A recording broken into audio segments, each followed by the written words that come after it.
Okay, so you send the WhatsApp message.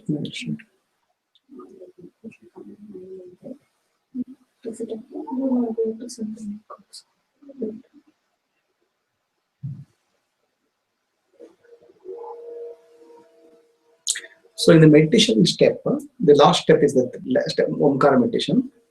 Okay, so your eyes should be like this position.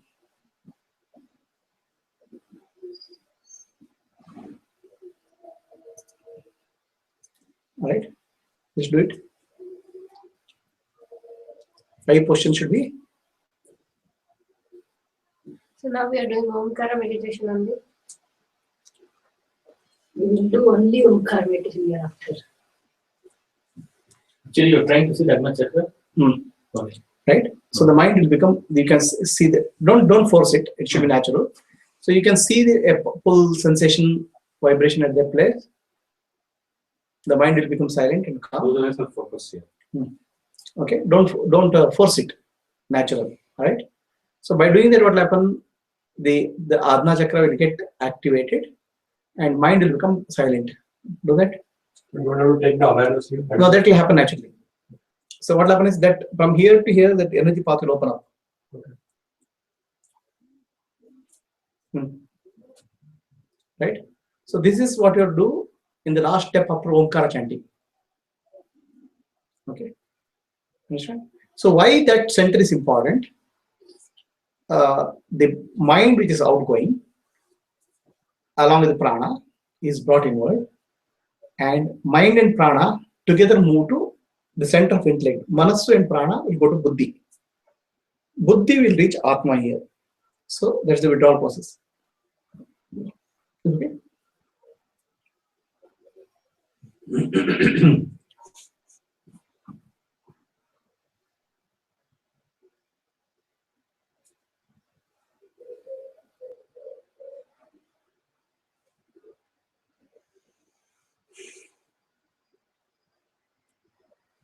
Let us chant. Let us start with the breathing practice. Shakti Sancharana. Do 20 rounds of Bastrika, the Kapalabhati.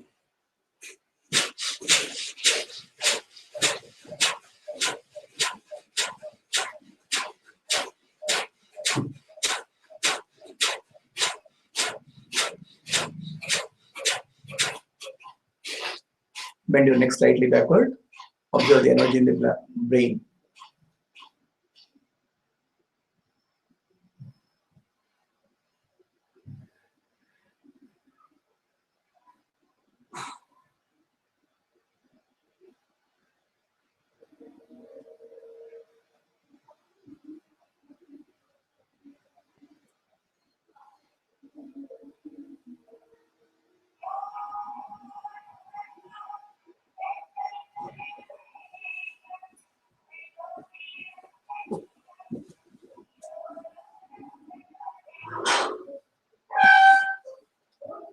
What?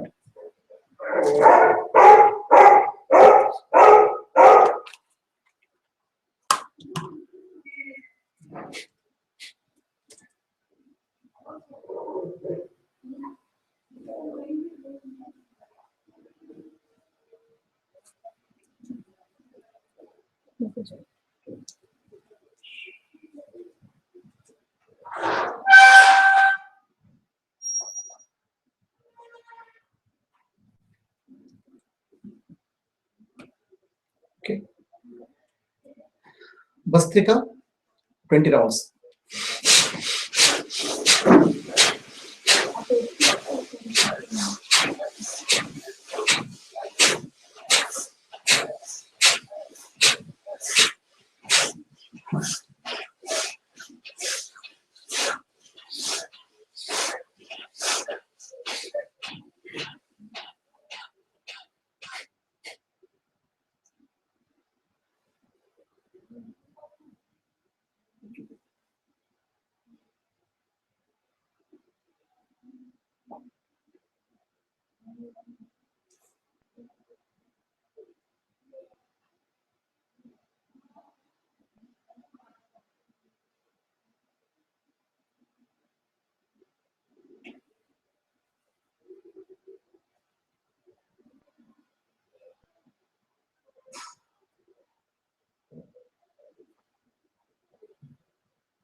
Now, the Kundalini Pranayama. Breathe in, Mula Bandha, pull your anus. Then create a hissing sound to the teeth.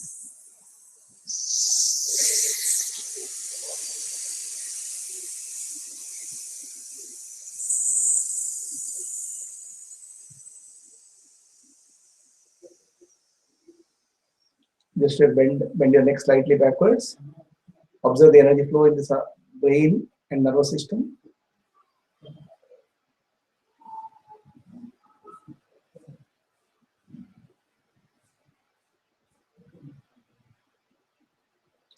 Again, one more round.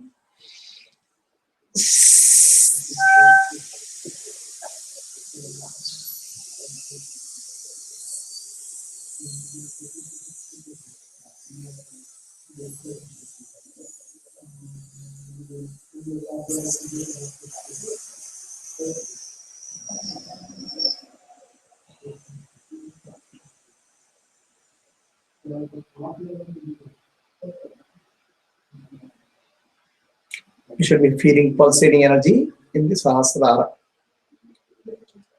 Again, one more round.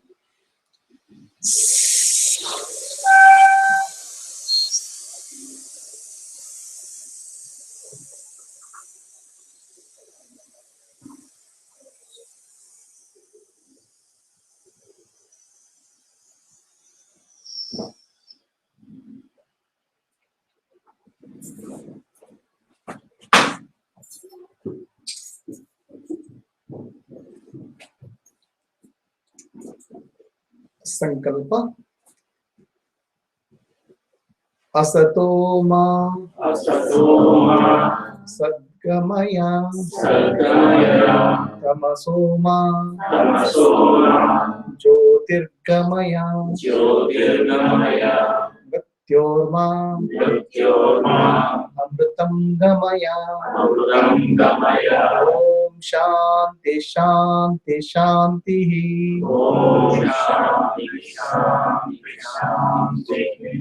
Hands in the same posture. Let there be peace throughout the universe. Let all living beings, land, sea, forest, and sky have peace. Lokaha samastah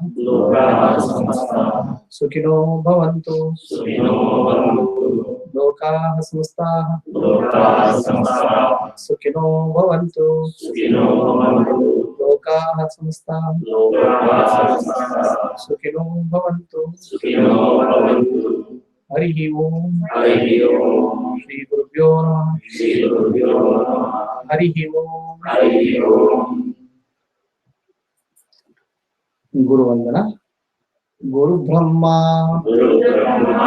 Guru Vishnu, Guru Devo, Maheshwara, Guru Sakshat, Parabrahma, Tasmai Shri, Gurave Namaha, Dhyana Moolam, Gurur Murti, Puja Moolam, Gurur Padam, Mantra Moolam, Gurur Vakyam, Moksha Moolam, Guru Krapa.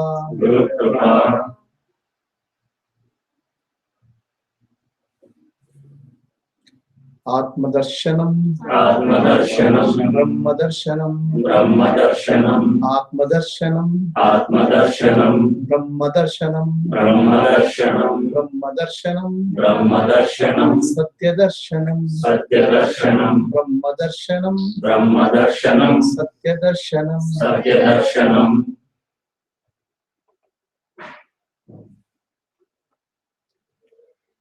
Sit in a meditative posture.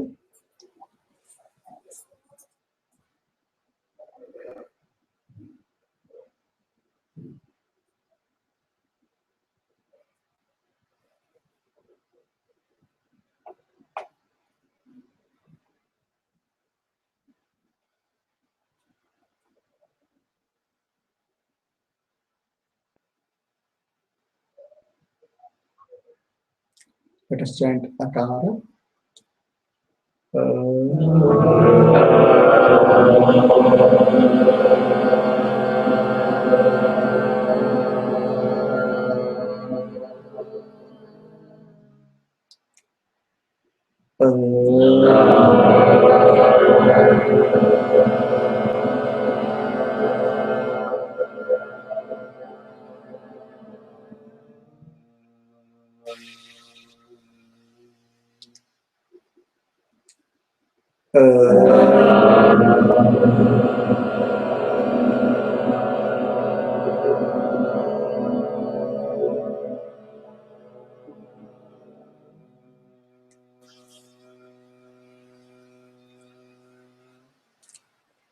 Ukara.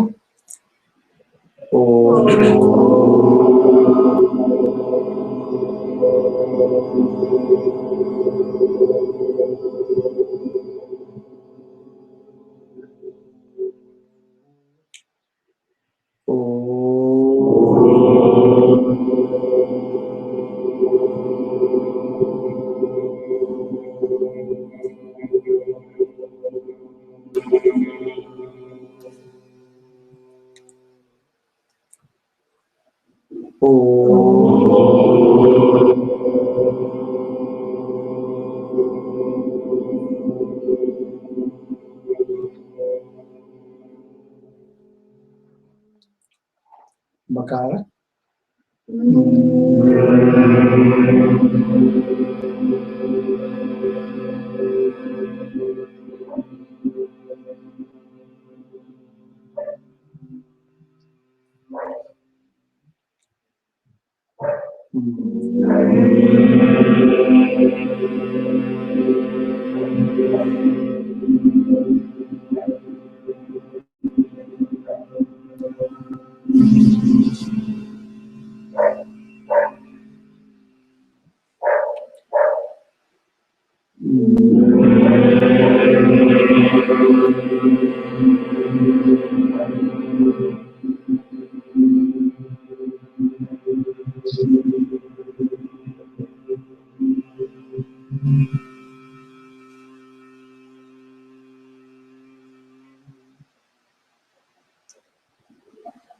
Akara, Ukara, Makara, with single breath, the energy flowing through Agna Chakra to the faraway place in the universe.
Just become aware of the energy at Agna Chakra.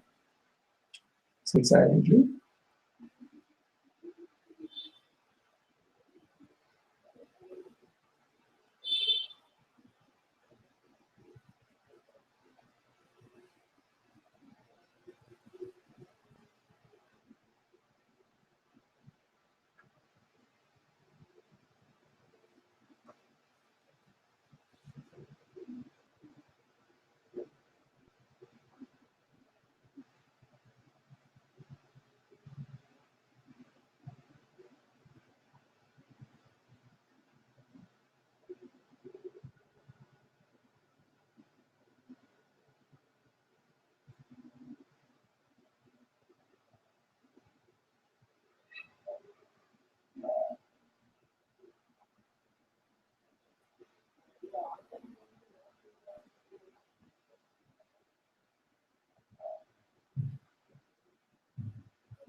Let us chant Omkara through Sahasrara.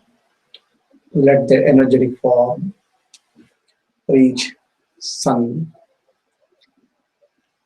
through the Sahasrara. Om.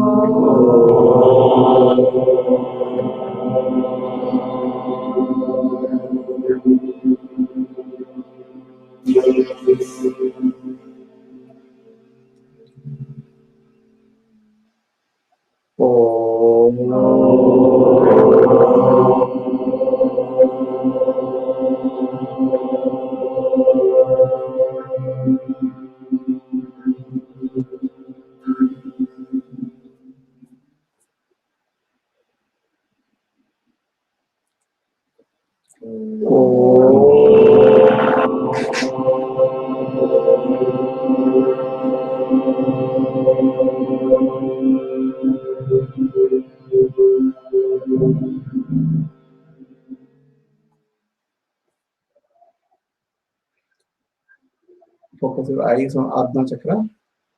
Be aware of sensation there. You'll experience a pull at the Sahasrara. Sit silently and be aware.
Asatoma Asatoma Satkamaya Sadhamaya Tamasoma Tamasoma Jyotirgamaya Jyotirgamaya Mrityoma Mrityoma Amrutam Gamaya Amrutam Gamaya Om Shanti Shanti Shanti Om Shanti Shanti Shanti.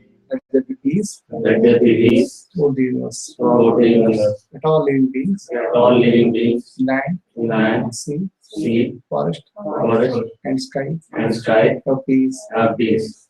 Lokaha samstaha Lokaha samstaha sukhino bhavantu. sukhino bhavantu. Lokaha samstaha Lokaha samstaha sukhino bhavantu. sukhino bhavantu. Lokaha samstaha Lokaha samstaha sukhino bhavantu. sukhino bhavantu. Harihi Om. Harihi Om. Shri Gurubhyo Namaha. Shri Gurubhyo Namaha. Harihi Om. Harihi Om.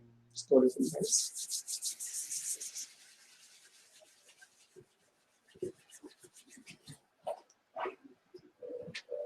Okay, now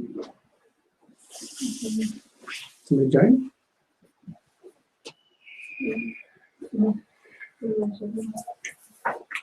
Okay.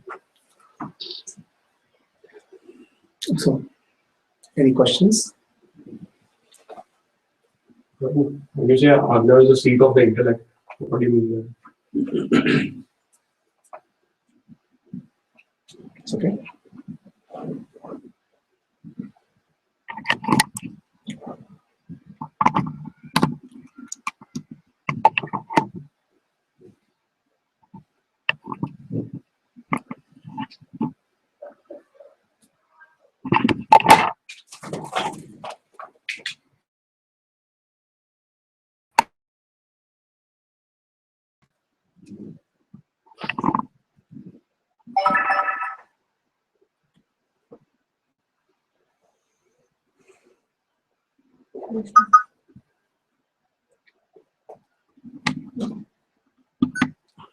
So the question is about the process of meditation.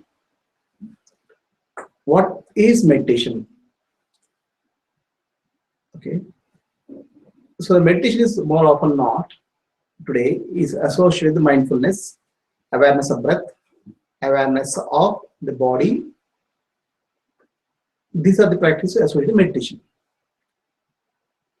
The meditation involves, okay, a traditional practice of meditation involves withdrawal of awareness from the physical world, sense organs. Okay. Move inwards to the center of consciousness. From outer to inner, movement of awareness is meditation.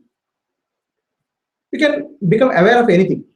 You can be aware of tree, you can be aware of walking, you can be aware of breath, right? A meditation for higher consciousness involves taking awareness back to the source. So the awareness, we become aware of the physical world through sense organs. So the awareness happens through the mind, outer part of the mind, physical world. Now that mind has to move inwards. Mind can move inwards with the help of prana, the pranic energy. The energy and the mind are related to each other like a blind person and a lame person. A lame person sits on the shoulders of the blind person and directs him to go this way, that way. For the lame person, the blind person is a vehicle. The blind person cannot see, it has to rely on the lame person. The lame person here refers to the mind. The blind person here refers to the prana. So they have to go together. So when the pranic energy is withdrawn from the physical world, it moves inwards through the spinal cord called sushumna and reaches the brain nervous system. The brain is the center of human awareness, center of human consciousness.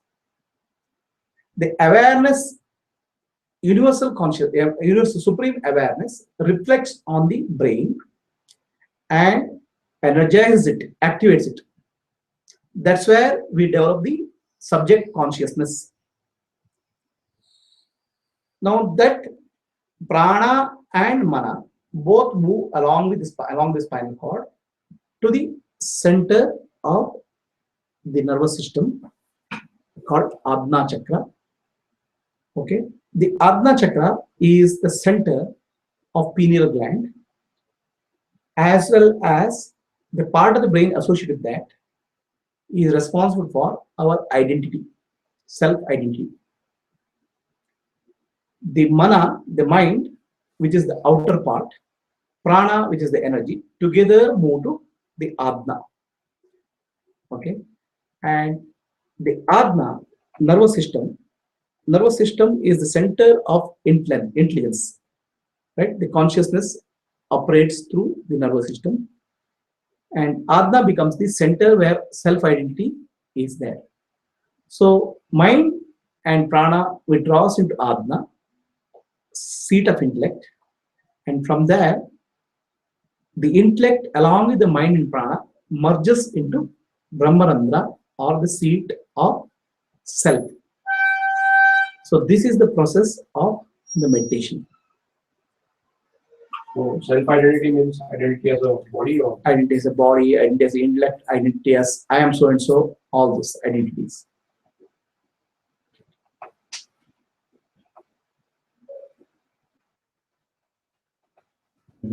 Operation in practice. Is it? Okay. I'm just reading in parallel. Oh, you're reading. You know, Huh. to bring the mana and prana along with intellect focus towards Atman. Atman. Okay. So it is studying, but we are practicing. So yeah. Kathopanishad says that. Yes, Subbu. so all these vibrations, it is experienced by the intellect, right? Vibrations is experienced by the mind. Okay, mind is in charge of the body. Subconscious mind is in charge of the body. Okay, the vibration you experience as a part of the subconscious mind. Now the vibration is centered around the forehead, which means from the external senses, your sensations have limited to some area of the part of the body, which is at the forehead. So the mind, which is actually what we call outgoing mind, is now focused and understanding sensations at certain part of the body, which is Ajna chakra. Right? Now mind is not diverted into the memory. The subconscious mind function is the body as well as the memory. When the subconscious mind goes into memory, a lot of thoughts will arise, impressions will arise. The impression center is the heart, anahata, the center of samskar, impressions. So the mind has moved away from the heart center into a center near Ajna chakra, where it is only aware of the sensation. The sensation is keeping mind active. Okay, if there is nothing, if there no sensation is there, mind will become silent. Now we are not allowing the mind to have thoughts, but sensation which is keeping the mind in the present moment. And intellect is aware of the functioning of the mind. And my intellect without no thoughts, which means intellect is not biased by subconscious impressions. Intellect has become free. So that one part of the mind has gone back to intellect, and one part of the mind is just observing the vibration. All right. So now in this situation, intellect is not biased by any subconscious impressions, which means the identity. Intellect becomes free from the identity. The mind is silent, and silent mind and purified intellect is what moves towards the self.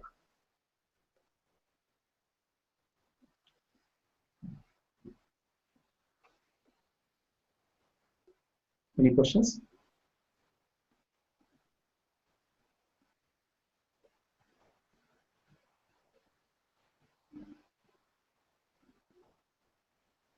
So purifying mind, purified intellect, sometimes, right?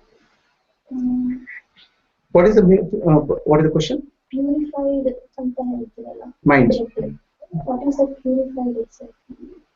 See, the mind has two parts. Okay, inner and outer. The inner, our conscious, our inner subtle body is called antakarana, means inner instrument. It has four parts: manas, buddhi, ahankara, and chitta. Manas, buddhi, ahankara, and chitta.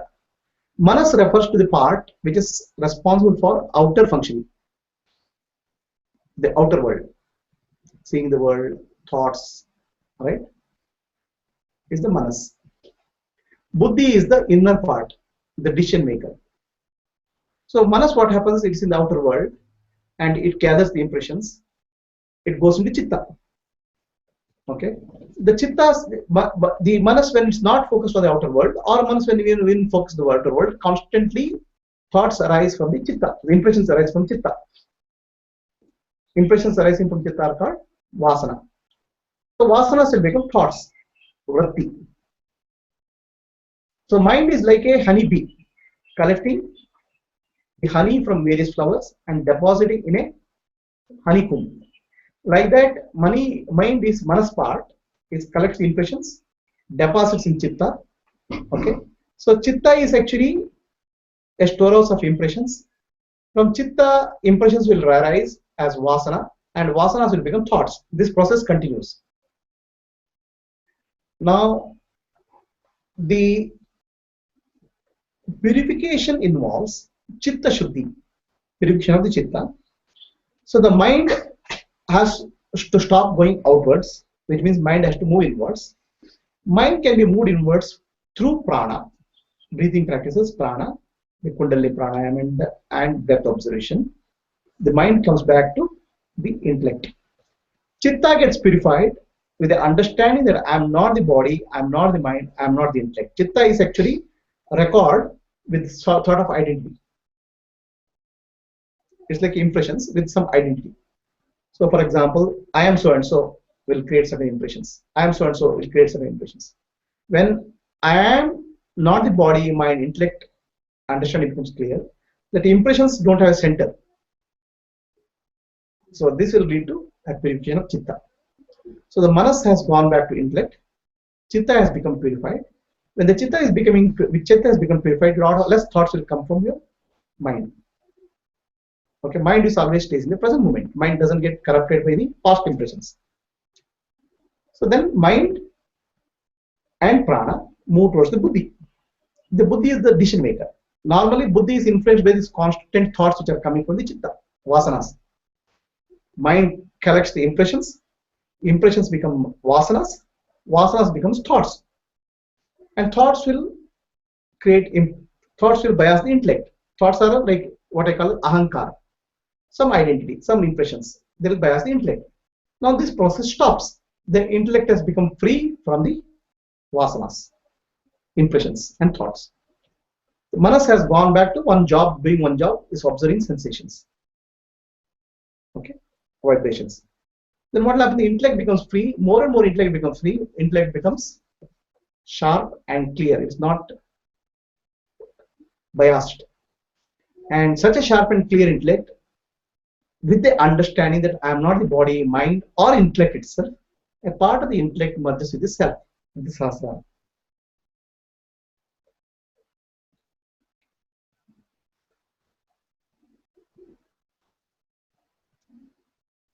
A part of the middle is cleaned, so you can see on the other side. Yeah. The light is coming. So there is one part is thoughts, other part is impressions. You have emotions also, right? Emotions, there is a thought and there is emotion also. No. What is emotions? What is thought? Maybe you can switch on the fan.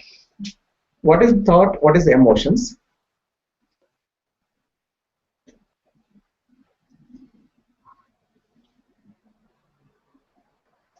We have to understand the difference between feeling, emotions, and thought. Emotions is nothing but a reaction to a given situation. It's a set of programmed behaviors. Body reacts in certain way in the emotion. Emotion is called energy in motion. What is feeling? Feeling is your experience of life. The genuine experience of life is called feeling. For example, when you switch on the fan, a sensation is felt in the body, and that's called cold. The coldness is the feeling. Your experience of life is called feeling. So you cannot hide your feeling. It's the experience of life. Now, feeling, when it's labeled good or bad, I like it, I don't like it. The labeling happens through the conscious mind, the thought. Okay. So now that is stored as impression. I like it, I don't like it.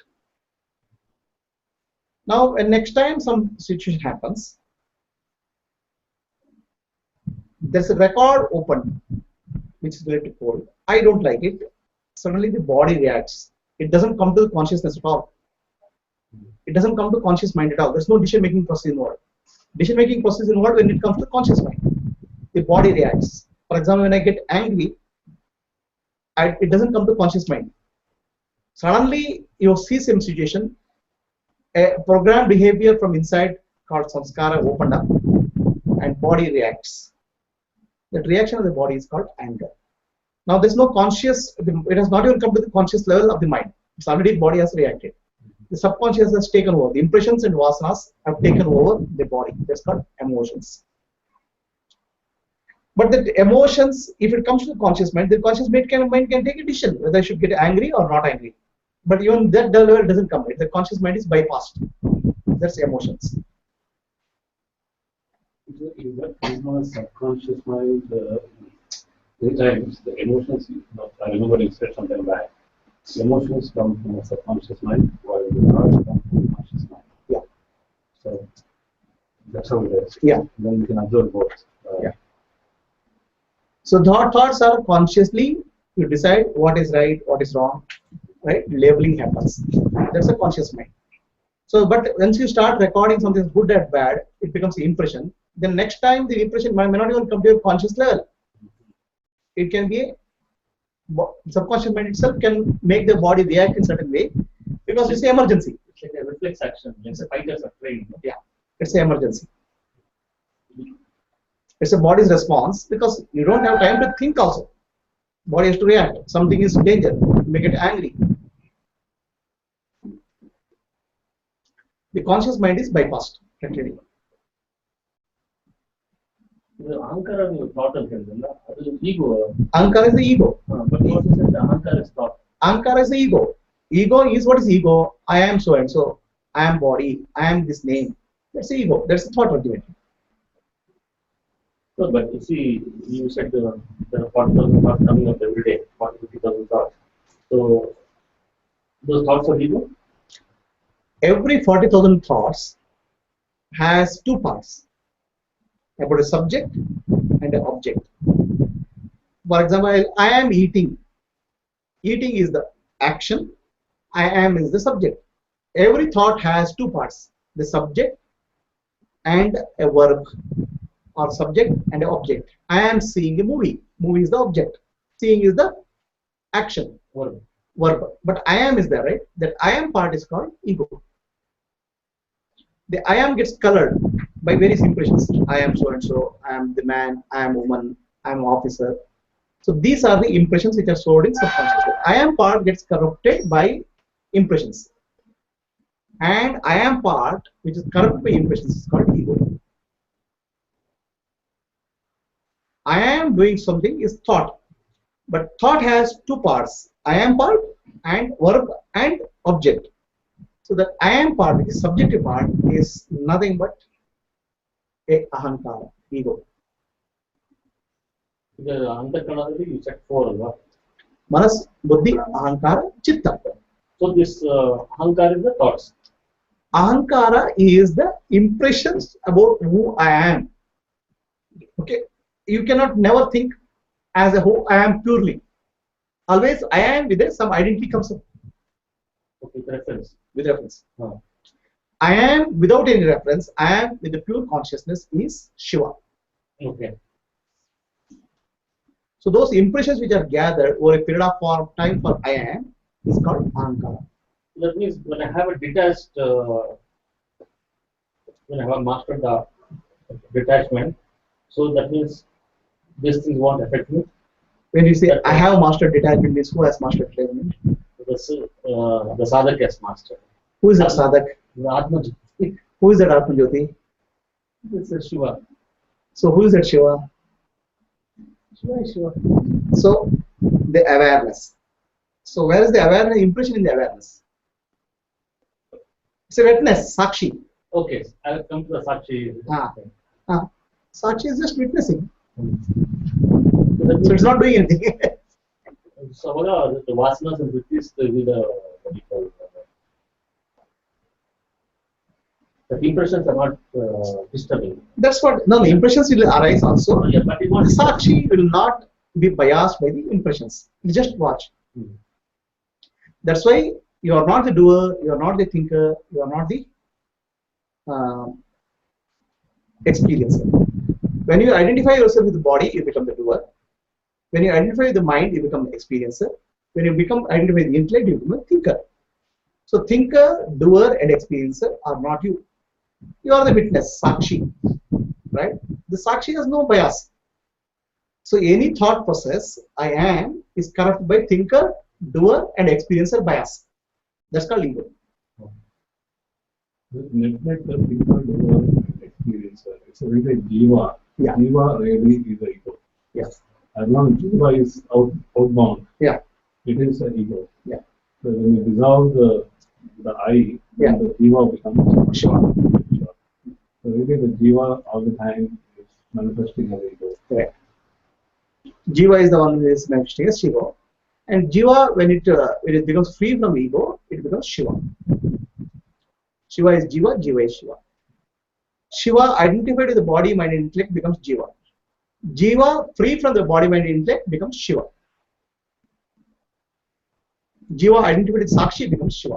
That's why Jiva has to practice Sakshi bhava. Sakshi bhava itself is not Sakshi.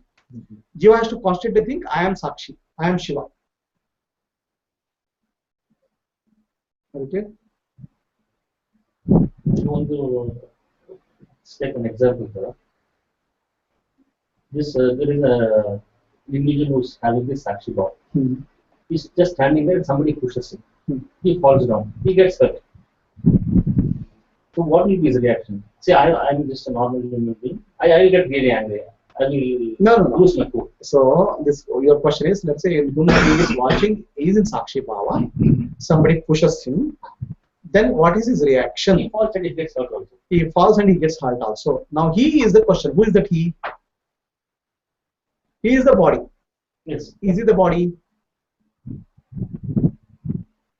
Sakshi bhava Sakshi bhava is a part of the mind imitating Sakshi. That's why it's called bhava. It is not even become Sakshi. So you are thinking constantly that I am Sakshi. It's called, that's why it's Sakshi bhava. You are imitating the Sakshi. Right? You are not become Sakshi. That means still the mind is active. But every time when you the body, mind, intellect thought arises, you remember yourself that I am Sakshi, not the body, mind, intellect. That's why it's called Sakshi bhava. So you have a feeling that I am Sakshi. That means he has not attained the Sakshi itself. Are we clear? That means he has not liberated. Okay. He is still in the mind complex. Now let us take the two scenario. One is still in somebody is in Sakshi bhava, which means he is sadhaka. Yes.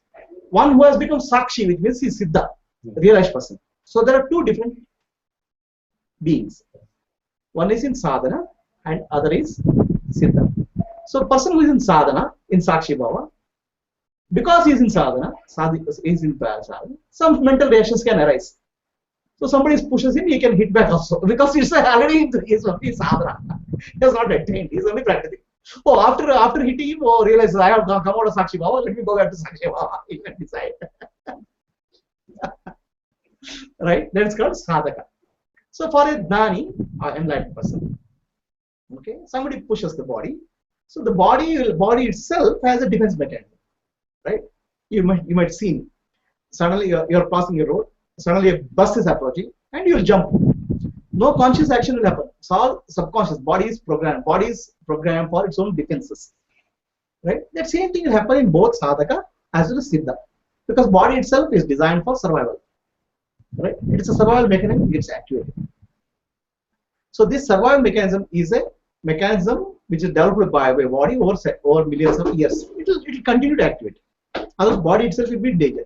For example, somebody is falling. He doesn't have to think. He will give his hand so that he doesn't injure his head or something. Hand may get broken, but head doesn't get injured. So the body itself has a survival mechanism. Right? The body intelligence will get activated and operate. It happens both in the enlightened and non-enlightened. Now, the reaction to the situation, somebody pushed me. In an unenlightened one, there can be the action. There can be anger arising for the other person. Whereas in an enlightened person, anger will surface if there are impressions. Then he will take a conscious decision either to hit that person or run away from the situation or keep quiet. So these three actions will happen consciously in an enlightened one. So there is no more reactions, but a conscious action in case of enlightenment. But you can still give a blessing. Yeah, you can do what is appropriate for the situation. Okay. Right? You can tell. It's a conscious action. It's not a reaction. Okay. Reaction is taken over by subconscious. Conscious action is from the conscious mind. So conscious mind, what is appropriate to situation, he may act. So in an enlightened situation, reactions will be minimal, actions will be more. Reactions can happen with reference to body intelligence again activated, whereas subconscious impressions, reactions will be less. It doesn't mean that it's zero. Yeah. Subconscious impressions also can be there. Enlightenment means doesn't all subconscious impressions may not get arrested. Some subconscious impressions may be there. Based on that, reaction can happen. But by and large, all reactions are reduced. It will all more actions from reaction to action. You can say to reduce. Interesting. ಈಗ ನೀವು purified mind, purified intellect ಅಂತ ಹೇಳಿದ್ರೆ ಅದೇ ತರ purified ego ಅಂತ ಏನಾದ್ರು ಇದೆಯಾ? Yeah, purified ego is nothing but self, Atma. Okay. Purified ego, ego which there's no body, mind, and intellect concept. It's very much self, Atma. Okay. Burnt ego. Okay. Purified ego will say, I am purified ego. Burnt ego. Okay. So if somebody is completely, the subconscious mind is completely purified, there's nothing there, can he survive on his own? Yeah, he can. On his day-to-day life, can he manage on his own, or does it require help? So, somebody's subconscious mind is purified. Can he survive in the digital world? Purified doesn't mean that all memory is erased. It's like Ghazni, not Ghazni. All memories are gone. You have to write the address and hand and all. No. So it is only impressions are gone. Impressions are centered around ego. Okay, every impression is centered around ego, identity. So that identity, when it goes, only impressions are there, but identity is not there.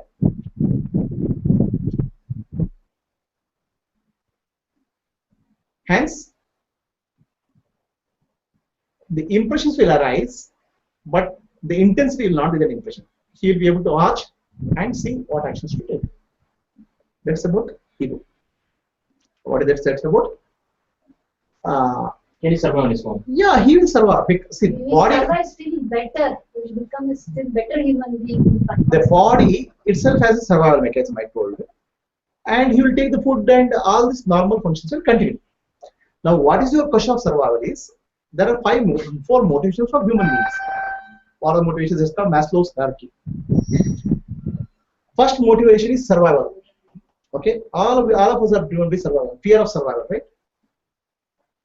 Okay. So, fear of identity, right? When you go to work, you are actually constantly there's a fear. What will happen if I don't perform? What will happen? There's no money. Survival instincts are there. So we work for the survival instincts. Then we work for growth. Okay. Then we work for more of appreciation by others. Yeah. Somebody has to appreciate me. Then we would work for self-actualization. I have to be the best in what I am. If I'm a sportsman, I have to be the best sportsman. If I am a musician, I have to be the best musician. No, a self-realization is beyond all these four motivations. It's all called motivations. Right? Survival, growth, appreciation, and self-actualization. Okay. So a person who is enlightened, all these four motivations are absent. Understand? Survival motivations are absent because I'm not the body, I'm not the mind. I'm like, what is survival motivation? What will survive? So body is there or not there, it doesn't matter. Right? So growth and appreciation and self-actualization, all these are mental motivations. So when you are body minded, not body minded, all these motivations will drop. Then how does he survive? There's a question, right? So survival because life is a fight for survival. That's what we are learning, right? Life is the survival of the fittest. Somebody will push you over and you have to push back and sit. So those motivations will go. Definitely will go. Okay. Now what motivation will be there in him is helping others as service, which are none of these for survival motives. None of the four I have told you. Maslow's hierarchy collapses. Wow. So Maslow is the psychiatrist who defined this hierarchy. Right? That hierarchy collapses. So you're no longer working or living for that purpose. So now what are you living? You're living for a higher purpose. As service, help, compassion. Okay. So for that purpose, person, right? Will he survive in the society? Society is ruthlessly competitive. Right? So somebody who doesn't work for motivation, right? Work for survival, somebody who is not working for growth, how the society will accept him? And ultimately our corporate industry will HR appraisal will give a D out. Right? And the corporate will throw him out. Right? How will he survive in the world? So he cannot survive based on his work. He will survive based on the charity. Right? Buddha used to go and every day morning he used to go for bhiksha. Some amount of meal, whatever somebody gives, that's sufficient for him. And rest of the work he keeps on doing as a service. So society rewards such a person now by offering him something. Not because he is giving some output, but he is bringing peace and love. The society rewards this person.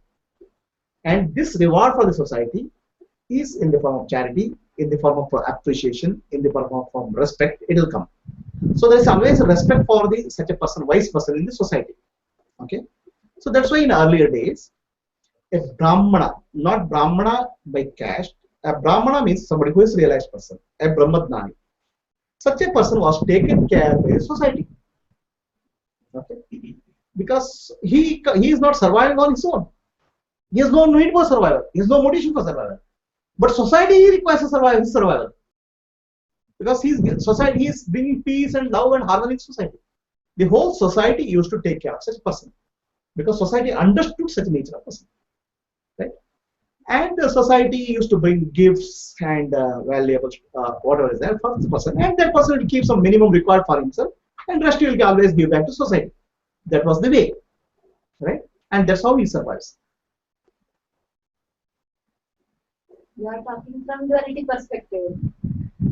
I am different, society is different. But when one is realized as Shiva, then one will take care. No. His question is about the survival as a body-mind complex. He can't go and That's what I'm saying. He can't make a living. He will not make a living based on the four motivations. Yes, he can't.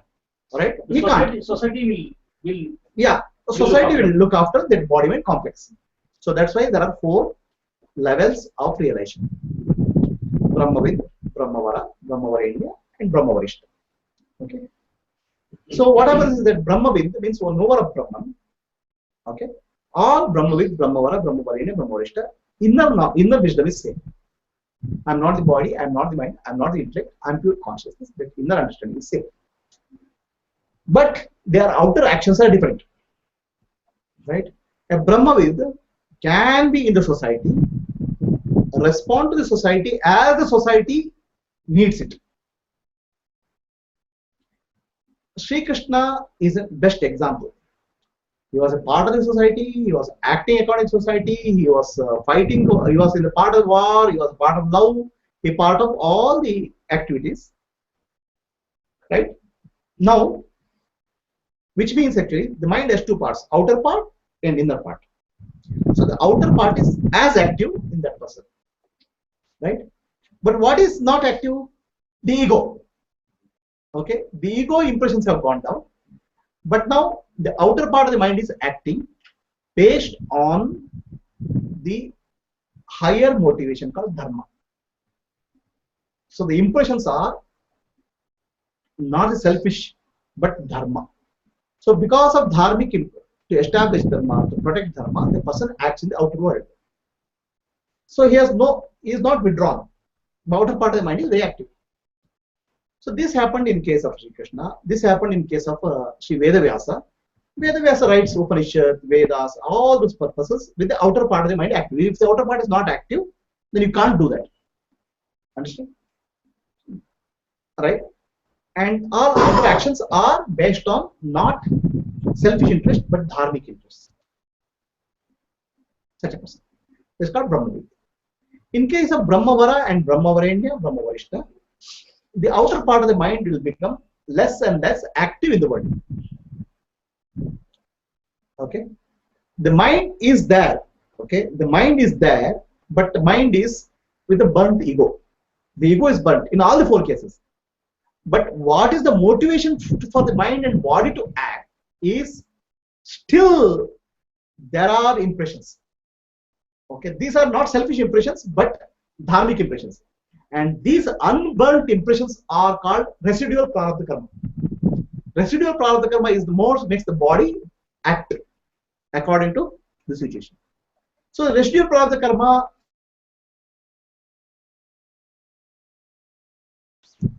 brahmavara, that residual prarabdha karma will come down. He starts withdrawing from the society because he has no meaningful act to dharmic actions to perform in the society or something order in the society.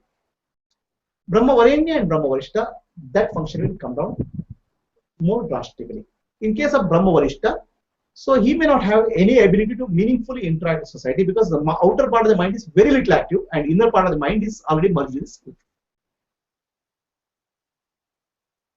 He'll sit in some place like Sri Ramakrishna Maharshi and people come seek some advice, then he'll answer. Otherwise, he has no role to go and play in the world. Right? And some people will come and bring gifts, whatever is required at a given point of time will come because everything is all that is there is oneness. The universe will take care of such a person. What is the question? No, brahmavid, brahmavara, brahmavarenya, brahmavarishta. Brahmavara, brahmavarenya, brahmavarishta. Progressively, the outer part of the action will come down. Yeah, but in the third one, like Ramana. Last one, Varishta. Varishta. Brahmavid, I told Sri Krishna, Vedavyasa, and Janaka Maharaja. Okay. Janaka Maharaja was ruling the kingdom. Yeah. And I gave the other extreme, Brahmavarishta, Ramana Maharshi. And also Brahmavarishta gave some of the many of these avadhutas come into picture. So they don't have consciousness about the body, they keep on roaming in the For example, Sri Vedavyasa was Brahmavid. He was focused on Upanishad and teaching and all those things after the realization also. But his son Shuka Maharshi was Brahmavarishta. So he had no, he was like, you may call him as more of an avadhuta. Avadhuta means no consciousness about the body also. The body consciousness is also gone. Outer consciousness, no, body is not mine, it's just that.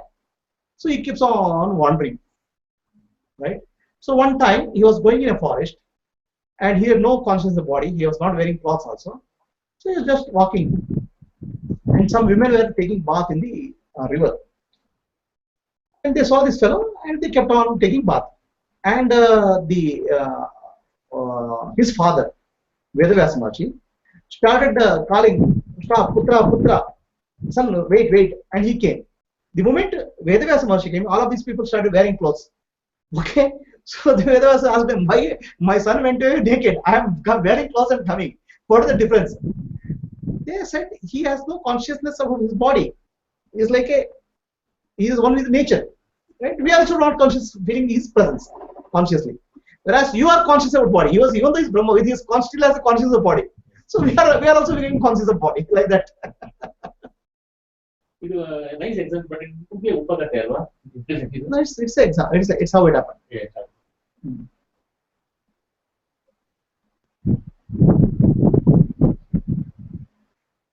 Reading the life story of Ma Anand, this thing, West Bengal. Anandamima. Let's say she could not live on her own. She required support. No. See, I'll tell you how it happens. Okay. So a person who is realizing has some impressions. That's why he does. Impression to work, achieve, all this Maslowian hierarchy is there. In self-realization, all this will collapse. Okay. But if he has a dharmic impression, he will still continue to work and act in the society. When I say dharmic impression, I have to bring order in the society.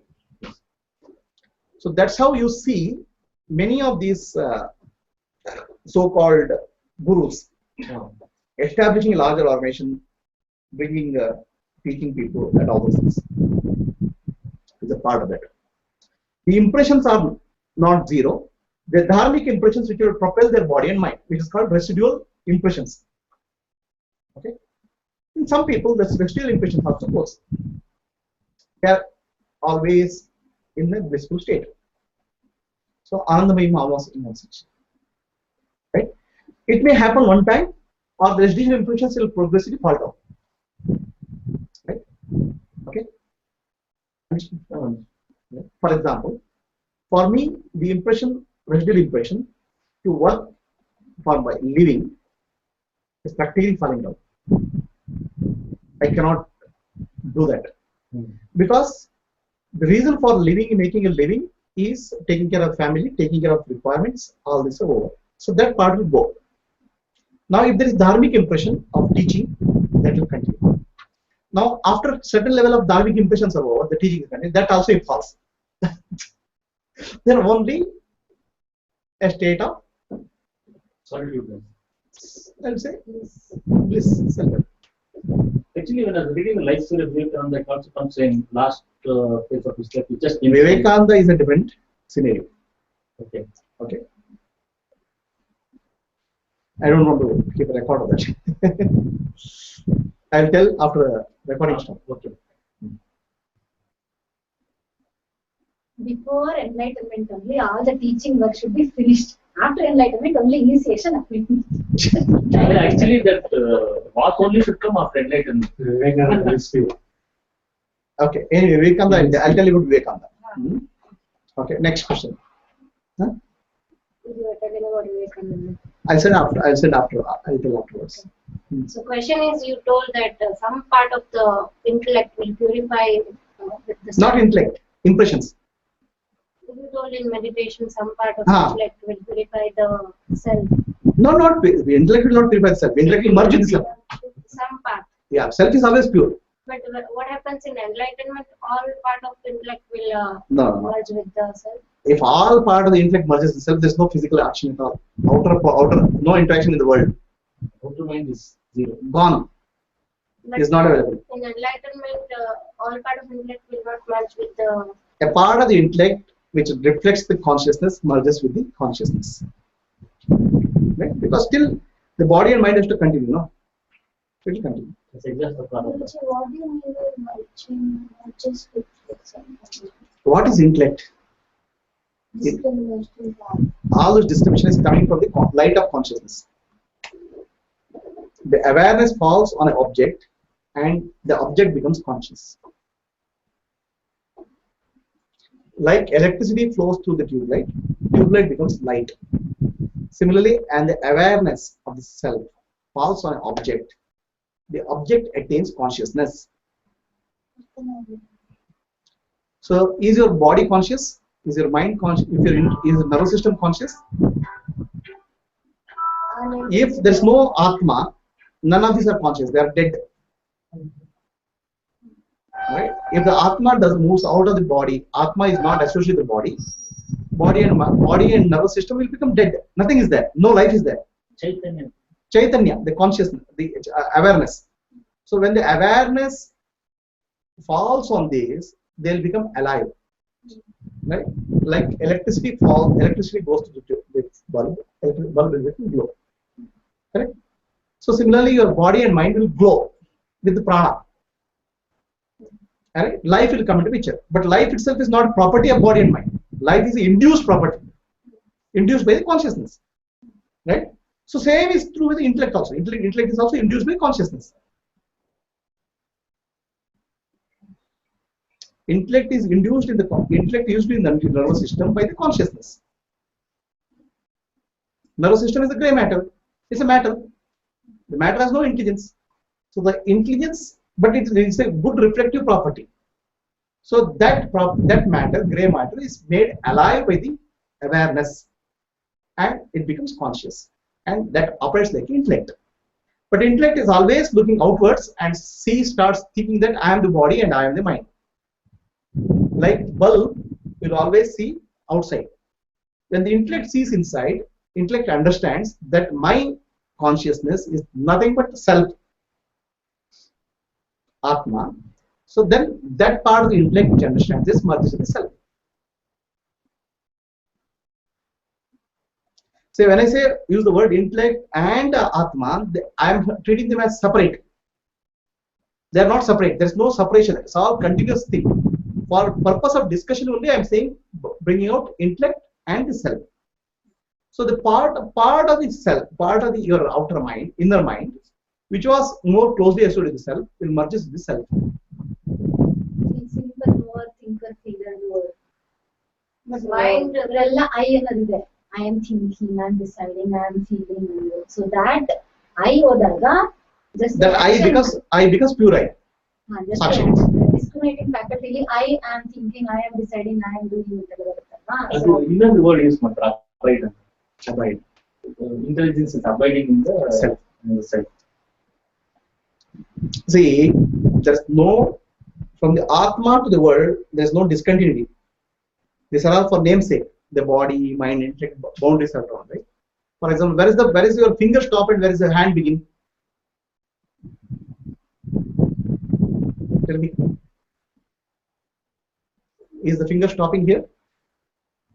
The finger is here and this is nervous system.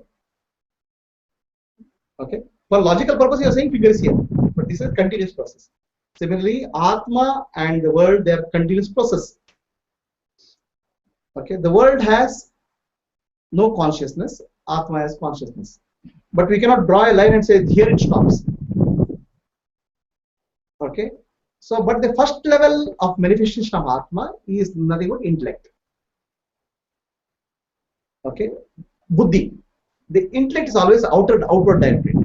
When the intellect becomes inward directed, it merges with it identifies with itself with the Atma, not with the body mind, outer. That's realization. So if you want to do that, I should just continuously remember or recall what is that? Who is asking the question? Intellectually, because it has to. Who is that? Who is that? Means who? What is your identity?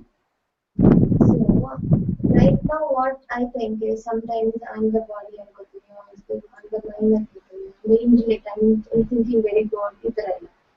So a thinker, experiencer, doer, right?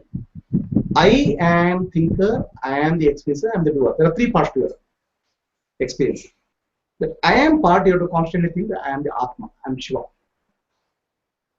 So I'm Shiva, Shiva is thinking, Shiva is doing with it. Shiva is watching, witness, Sakshi. Then who is doing? Then who is that doing? Doing is the identified parts of consciousness. I am doing. Actually, you tell me now. You lift your left hand. So who lifted left hand? Okay. So the eye which lifted the left hand, you please tell me how many cells are there in the left hand? Million cells. Huh? Yeah. How many cells are there in the left hand? How much blood has gone to the left hand? How much nervous currents, nervous impulses have gone in the left hand? So the eye, if you use intellect, should know all this. All this happening because of the intelligence of nature, Prakriti. The ego is claiming the responsibility. Climbing ಇದೆಯಲ್ಲ ಗುರುಜಿ, ಬುದ್ಧಿಯಲ್ಲಿ ಆಗ್ತಾ ಇರೋದು, ಮನಸ್ಸಲ್ಲಿ ಆಗ್ತಾ ಇರೋದು, ದೇಹದಲ್ಲಿ ಆಗ್ತಾ ಇರೋದು, ಐ ಅನ್ನೋದಿದೆಯಲ್ಲ, ಅದು ಡಿಸೋಸಿಯೇಟ್ ಆದಾಗ ಅದು ಮಿಕ್ಕಿದೆಲ್ಲ ನಡ್ಕೊಂಡು ಹೋಗುತ್ತೆ ಹಂಗೆ. ಆಮೇಲೆ everything is happening, not doing. Now I told you Jnani Nayakan kate. Okay, somebody sitting near a ocean. It's a big mush, like typical that movies, no, which movies, the big mush wala. Okay, and he has a stick in his hand. It's called Jnani Nayakan. Okay, he is saying up, the waves are coming up, down, waves are going down. Okay, so now somebody is asking, what are you doing? Don't you know? I am Jnani Nayakan, means I am holding a stick. I am making the wave of ocean rise and fall. See, up, waves are coming up, down, waves are going down. So your ego is doing that job. ಅದನ್ನೇ ಇವಾಗ subconscious impressions ಅವ್ರ question apply ಮಾಡಿದ್ರೆ ನನ್ನ ಪ್ರಕಾರ before also everything was happening, after subconscious impressions goes down or enlightenment happens, whatever it is, so even the same things are happening, only now the claiming is not there. Right. So means life nadkondu hogutte, it is not that okay, how I will survive before that. Even the subconscious impression of survival also goes. That's what. Before also everything was happening. No, before was happening, but there is a center of survival as the body. Okay. Because of the subconscious impressions, whatever was happening, they were forcing on that. Correct. Yeah, there's something called identity. From where you are taking the identity. So there was a claimant for what's happening. Now the claimant is not there. That's what she's saying. You think you are doing because subconscious, so I'm going to work, I'm getting the job, I'm getting the money. You are thinking, and after you think, no, I don't have the urge to go. So Prana is taking care of it. So that there was a claimant. Even earlier it was happening. In future also it will happen. Yes. Whatever was but there was a one who was claiming that it's happening is not there. That's not. The Maya will have to let Jnana go. That's why it's called Jnani. Simple. Like even survival also, before enlightenment also, it was a happening only. Only because the ego puts all the colors and says, because I don't want this, I want that. So this becomes a suffering, that becomes happiness. So all this thing. Now after enlightenment also, other things will be happening. Now ego is not there, so everything seems okay. See, there is no self actually, there is no ego. It's an illusion. No. So in enlightenment, the illusion disappears. That's all. That's all. Right? Everything is happening. That's why in all this Vedanta says, oh, it's a Maya. Maya is a dream. Yes. Okay? In dream, things are happening. But since you have an experience of living in the dream, you are saying, I am doing something. I'll say, oh, you are doing very well. You do well. Do some dharmic actions. Come out of that. You say. But if you are able to understand your talk, all this terminology is helped. All these words that you use, Antakarna, Mana, Buddhi, they all break it. Otherwise, we are able to come to this stage. So, any questions now? Nandu, you question is not other than a question. Other than Lakshmi, a willpower and Icha Shakti, Jnana Shakti, Kriya Shakti. Right? Shakti. Icha, Jnana, Kriya. Icha means desire. Jnana means understanding. Kriya means action. Okay. Icha is Lakshmi. Jnana is Saraswati. Kriya means Katyayani, Durga.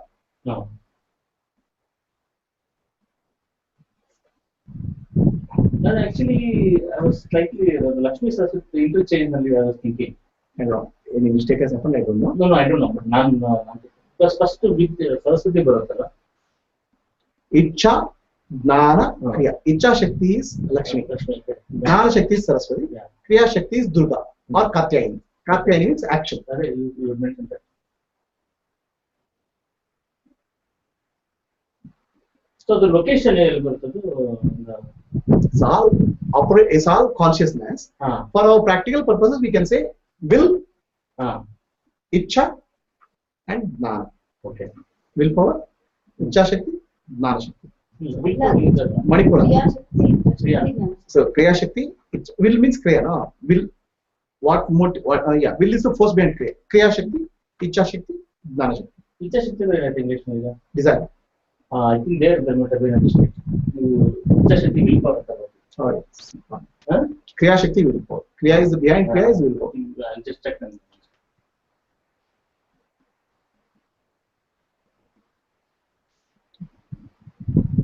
Next question. Usually, I think it consists of the Jiva Bhava Sakshi Bhava. So this is what I refer to earlier. Suppose when I wake up from my sleep, when I wake up, I come alive. That's the Jiva Bhava. Even in dreams, there are times you can watch the dreams. Also, there is one meditation we taught us in the classes where energy meditation. You keep breathing. There's you still will be alive. You will be watching your body is completely frozen, but you're still alive. That's a Sakshi Bhava, I believe. That's a Sakshi Bhava only. There's no other option. The moment you stop it, the whole body switch. It's a switch happens. You come alive into the body. That's a Jiva Bhava again. So Sakshi Bhava is something that even you can watch the brain, you can watch your waking. Correct. So that's the Sakshi Bhava again. Waking, dream, and deep sleep, all these are observed by Sakshi. Sakshi Bhava is actually mind imitating Sakshi. Still is sadhana. Okay. Like reminding constantly that I am Sakshi, I am not Jiva. I am not the body, mind, intellect, I am Sakshi. That where I say Nanu, Nanambudu, Nanala. The Nanu part is still mind. That's trying to imitate Sakshi. Ultimately it becomes Sakshi. When you understand that Nanu Dehala, Masala, Buddhyala, then you are Artha. Didn't she not have a Okay. So you hear about any experience. Deep meditative state alli affirm ಮಾಡ್ಕೋಬೇಕಾ then that will drop ಅಥವಾ ಅದಾಗದೆ ಆಗುತ್ತೆ ಅಲ್ಲಪ್ಪ ಸಾಕ್ಷಿ ಯಾವಾಗಲೂ ಇದ್ದೇ ಇದೆ, always it's there, no? If Sakshi is not there, there's no identity. Okay. Right? And when you say Nanu, it is arising moment to moment. Right? When you are seeing, arising. When you are hearing, here your eye is arising. eye continuous ಅನ್ಸುತ್ತೆ, so break ಆಗುತ್ತೆ. Eye is appearing continuous. Okay? Continuous because from that sense experience, you will fall back into memory. Right? It will bring some identity from memory. It will fill up the gap in experience through memory. So there is sense experience, memory, sense experience. That's why it is getting a continuity. All in terms of thoughts only. I see an object, a thought arises, that is from impressions. Again, there is again a thought. So there is a continuous thought. Continuous thoughts. Right? So between two continuous thoughts, there is a discontinuity. It's a gap. Gap. So in that gap, there's no identification with anything. That's Sakshi. So in awareness and meditation, that gap is increased like anything. So that you are aware of your true nature, so that you will unconsciously will not fall back into your identity. Only one way. Meditation is the way. Meditation is the way. Yeah. Whenever you do something, who is that I? You ask. So then that thought changing process will break down. Unconsciously referring to the memory will break down. It all the time ಆಗುತ್ತೆ. Depends on where you are. Right? When I ask you why, now earlier you were very confident of who is the I. Now I will be able to answer very consciously, confidently what is the I. There's no I at all. So that clarity will come. Moment to moment I is getting created temporarily, and that is getting strengthened through impressions. And it survives with all ways. You create all kinds of dramas to survive. But yeah, thing is meditation. Yeah, meditation. The whole purpose of meditation is to observe the gap, become aware of the gap. In that gap, there's no identification. This is pure watcher, pure Sakshi. ಅದನ್ನ ಜಾಸ್ತಿ ಮಾಡ್ಕೊಂಡು Not only in meditation, but any actions or any. That's what awareness. If you start observing the. So once you become wider and wider. There's an unconscious thought chain which goes on, moment to moment. So when you do self-inquiry, that unconscious thought chain breaks. Every time a thought arises, who is creating this? From where it is coming? From where is the I arising? Then constant and not No. Just Just be aware. It will become natural. It's we don't have to do consciously, continuously. Right. No worry, no judgment. Actually, it can become part of life. Your actions every moment. See, it's actions every moment. But the people are not. The mind is in such an unconscious thought chaining process. You need to give some rest now. See, you are in such a machine. Human beings have become such a programmed machine. They are continuously working, and they don't know the thought chaining breaking process. You need to understand pause. You need to understand gap, stop, watch. So that's meditation. Otherwise, we are in machines. We are like continuous. People just run from one thought to other thought. Don't say meditation is not required. Meditation is required because you need to understand pause. See, for example, for you meditation is required. Huh? after enlightenment. No, for me, nothing is required. That's the stage where meditation is not required. Yeah, but we are. Every moment of your life will be like that. That's what is called enlightenment. That's what. You can come to that point. But then what happens there? Please understand. Yes. What happens there? Meditation is required for most of the people. So at a point, I'll tell you, the nervous system will reconfigure itself. He gave a very beautiful. He sent a very beautiful video, small video. The difference between knowing and being. Okay. So the knowing and being is that cycle. We take riding of cycle as a very easy activity. Once you learn, it is just there, right? So now what they did, cycle engineering they changed so that instead of cycle, if you turn left, it will go right, and right, it will go left. Very simple. So if you know it, you should be able to ride the cycle. It will not be. He will fall. Taga, he will fall. It took this fellow 6 months to master that cycle where left hand and right hand is there. Whereas his son, okay, who was 6 months old, 6 years, 7 years, learned it within 20 days, riding that cycle also. That means this guy's brain is already wired. Okay, he can to unlearn it is very difficult. So the brain has to be rewired for the new cycle. It takes 6 months. Whereas his son's brain is very flexible. It is not yet wired. It is not. No, it is wired, but it will be able to reconfigure very quickly. And what you call that as neuroplasticity. Okay, so that neuroplasticity which makes reconfiguration of the brain very fast and quick, right? That's why early part of life enlightenment is much easier. So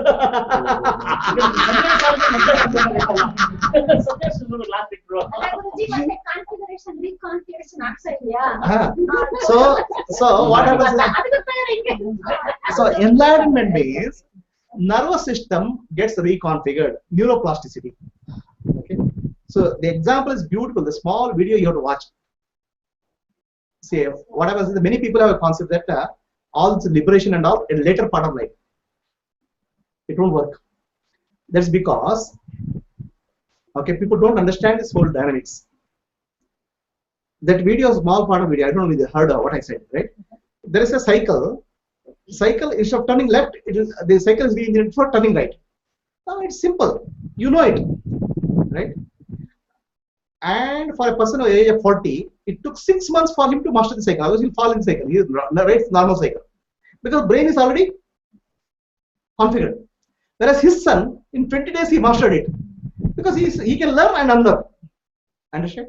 So the ability of the brain to reconfigure at younger age is much easier and faster. So from knowing to being reconfiguration. So what happens is all of you know that I am not the body, I am not the mind, I am not the intellect. That is knowing. That has to become being, which means actually a system has to reconfigure. Right? Understand? So the system has to reconfigure.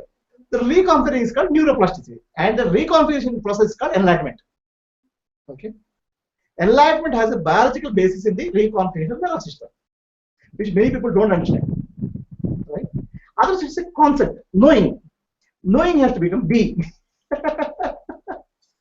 Okay? So which means actually, so earlier part of your life you get enlightened, the chance of enlightenment probability is much higher. Okay? That's why in earlier days, at the age of 8, they did Upanayanam and they taught brahmacharya. Brahmacharya is not a state of not being married. Brahmacharya is a set of practices. The brahmacharya practice is the Omkara meditation which I am giving you, is the brahmacharya practice. That was taught at a very young age. So that has a possibility of reconfiguring the nervous system so that the knowing becomes being. As long as there is a gap between knowing and being, perpetually you'll ask this question. When will that happen? Human. Human to be. Human to being. Are you clear now? Configuration That actually you have to see that video. Okay. See, the reconfiguration is happening. It's a slow process. Okay. Okay. At certain point it triggers. That trigger point is switch. That's why I always say enlightenment will happen like this. Ripening. It is a process like this. Okay. So it's like a, what you call as exponential process. It is very slow like this. At a certain point, All your data has to be ripening. It will fall on its own. You don't require any. You don't require. So a mango ripens, it will fall. Okay. Until the mango ripens, it doesn't fall. It will be sticking to the tree. Right. But when the mango is ripe, even a crow sitting somewhere in the other branch will make the mango fall. Similarly, when the inner ripening is there, some external trigger is some guru will teach something or something. Suddenly, the inner reaction will happen. So actually, darshan is supposed, not even his words. Darshan of another enlightened master. Darshan of another. That can. So that's why I gave another example. In which is Zen. There's a Japanese monastery. Okay. There one lady is there. She keeps on fetching water every day. And she's there in ashram for 20-25 years, and she every day contemplates this enlightenment. All the enlightenment theory is very clear to her. And she is carrying that water from the stream to the ashram in a wooden bucket. One day she is coming, and it's a full moon night, and she is watching that moon in the bucket.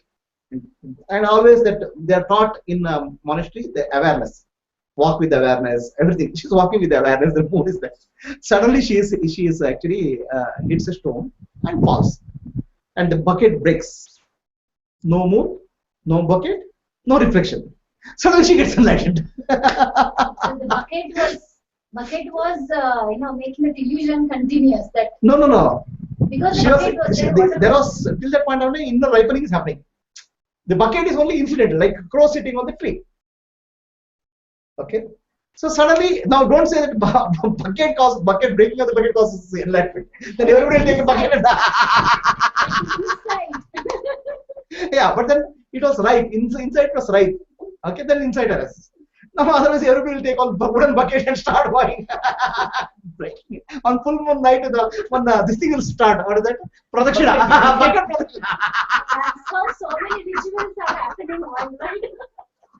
So you take on full moon night, take a bucket, wash the moon in the bucket, keep on going slowly, and find a stone where you hit it.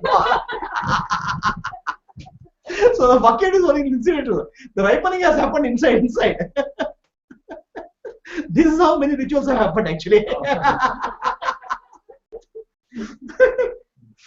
You understand? Actually, that moon that was reflecting in the water, that I think when it was no longer there and the bucket broke. Something in the brain. So the enlightenment has a nervous system break, nervous system, what it is, reconfiguration. So your nervous system is configured today for an identity. I am the body, I am the mind, I am the intellect. At certain point, the reconfiguration takes place. And that point is called enlightenment. After that, it is irreversible. Till that point of time, Sakshi bhava is required. You have to practice it. You have to allow the reconfiguration to happen without meddling with that. No. You have to unlearn it, right? This whole process of unlearning. Okay, that's why in earlier days, enlightenment was taught as a practice very early in life. And many of the enlightenments have happened, recorded history is less than age of 40. You heard for example, to take the Tibetan Buddhism, whole concept of you know the concept? If the first child is a male, he has to be given to the monastery. It's compulsory, mandatory. I think the second one is a girl child, then it has to be given to the monastery. They had some formula like that, fixed formula. Lama. So the thing is, at the Uttagla ashram system, but they got into the monastery and they got into that system. But how many of them got enlightened? Say, this is again another question. Just because you're in a monastery, you will get enlightened. Just because a bucket breaks, you'll get enlightened. The chances are so high, it's a better opportunity. It only but gives how many people actually? It only gives an opportunity. Okay. All the school children who learn the join the school, okay, they will not get a PhD. Many of them will drop out. They will have a life of a monk. It will take many lifetimes to achieve enlightenment. Okay, but they learn some good practices, some good samskara. But a person coming under this surrender to enlightened master, his chance of enlightenment are much higher compared to a person who is learning some practice in monastery. It's a set of scholars. I mean, Indian culture, Guru Bade Sumne yaar bandra avu dishra cover illa. They were selected. They were selected. So hagagi we would see. I mean, even the age antaralva, even individual age is not like, suppose, she was saying, what is my age? And it's not your physical age. Just So it has a biological basis also for making your understanding, learning as a deep understanding, learning as a part of being. Okay, which has neuroplasticity. So some of these factors are not discussed in traditional texts because there is no understanding of that in those texts. With a modern understanding, this is my view. Because the fixed thought, they call it fixed thought after 10th standard, it's very difficult to change the kids on many of the life skills. Yeah. Because it's not wired inside. Where? So you teach them before 10th standard. So a younger person has a better chance of enlightenment. Very simple. Understood. Unfair. But it's the truth. It's a truth. It's true. It's fair. It's unfair means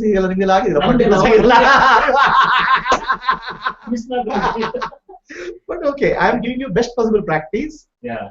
Okay, which has a greatest potential to trigger enlightenment. The greatest practice, the best possible practice I have brought from the universe for you people to create a condition. Now it's up to you for people to use it. Yes. one east side nodre our side valuable ansudilla. Straight away when children are getting masters or whatever this direct knowledge and everything, because they have not seen the other side of the life, so they don't value this whatever they are getting. So what happens? It becomes a mechanical. It becomes a routine activity, right? So I mean, it is a complex set of equations. Okay, you need to go through suffering in life, toughness of life, challenges of life. At the same time, you work towards enlightenment. So all those conditions are required, right? Then once again, anyway, the Prabhupada is always there to give a proper explanation to what they're going to do. So, any questions?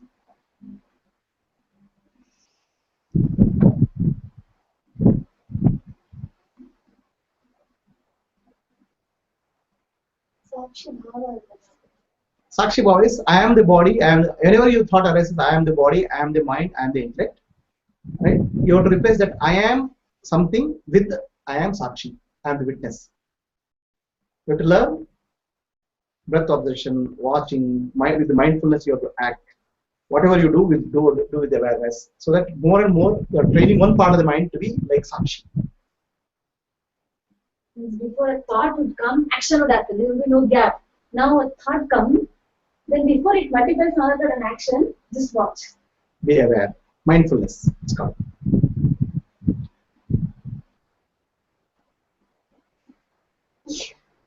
Yeah. Satisfying. You know. ತೃಪ್ತಿ ನಿಮ್ಮ ಮಗನಿಗೆ ಹೇಳ್ಬಿಡಿ explain ಎಲ್ಲ comment ಕೊಡ್ಬೋದವ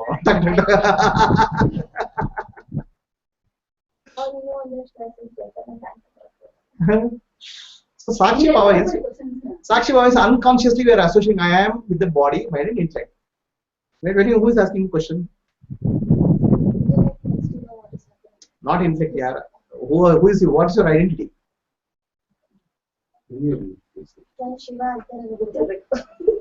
Again and again you have to remember that. That's called Sakshi Bhava. You have to meditate that I am part is consciousness, Shiva. It's simple that Pratibha is not daughter, Pratibha is not wife, Pratibha is not mother. Neti. That will be called superimposing. Yeah. The mind is being submitted. You have to superimpose it with divine thoughts. Sakshi. And in reality, this is superimposing. So we have to remove this superimposing. So, any questions are there? So once that I learned that ulta cycle, I don't think he can ride a normal cycle. He has to again It is difficult.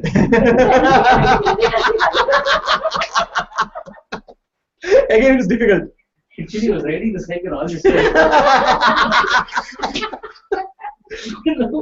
It is difficult actually.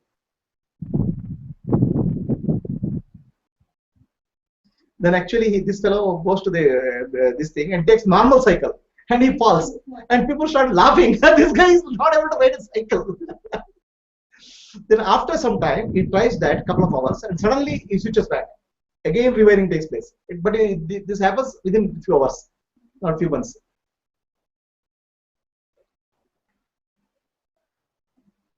Enlightenment ಆದ್ಮೇಲೂ body mind act ಮಾಡೋದಕ್ಕೂ ಆಗುತ್ತೆ. Enlightenment ಆಗುತ್ತೆ ಅಂತ.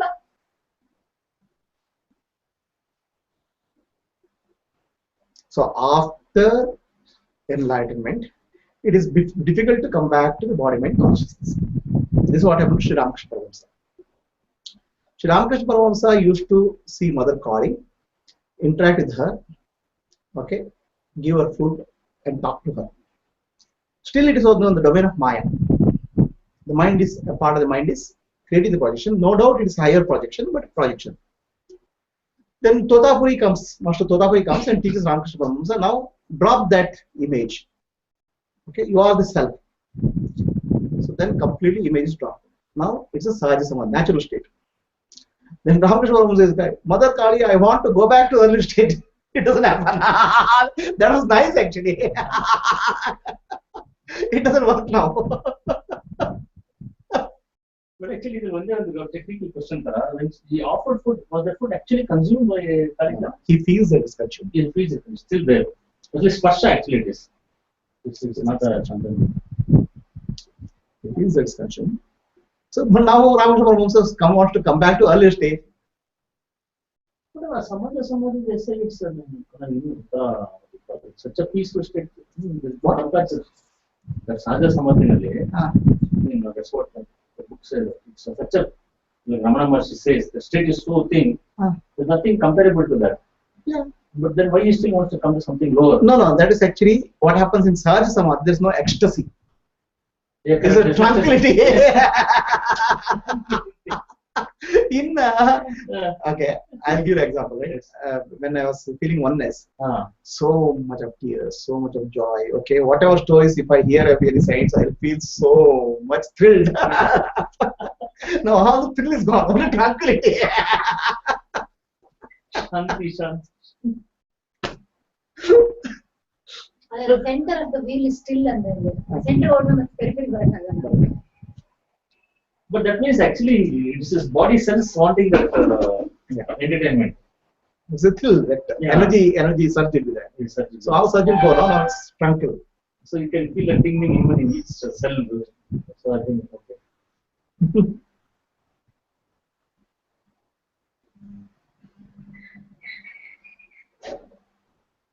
Any questions are there?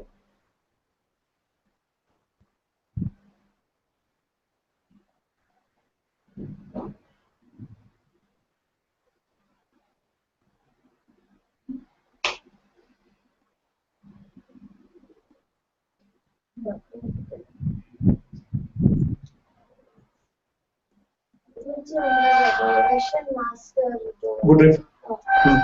allocate the sleepwalking. Why are these people? What does exactly mean with that? When you wake up from the sleep, you know other people are sleepwalking.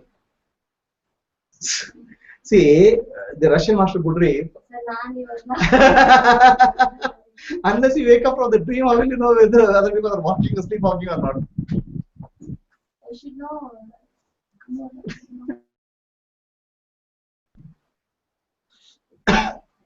Jnani ಆಗೋದು ಗೊತ್ತಾಗಲ್ಲ.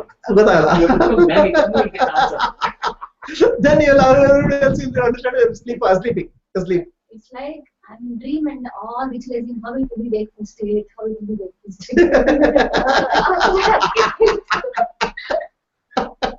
No, I mean, I'm sleepwalking. But So as long as you are sleepwalking, everybody sleepwalking appears to be normal. When you come out of I'm not feeling normal. No, I can see you.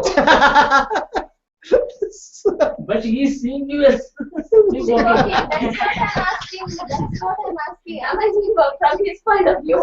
yes, you are sleepwalking. Okay. Now, how to come to that position? We'll exchange the seat. That would be case.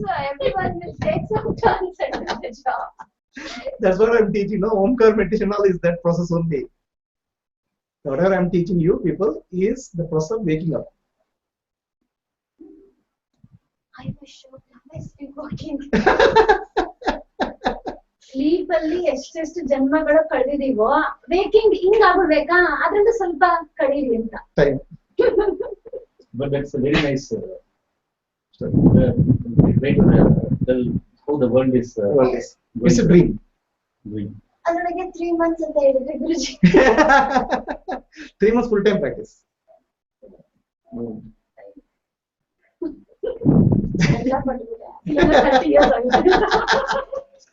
30 years already 40 cross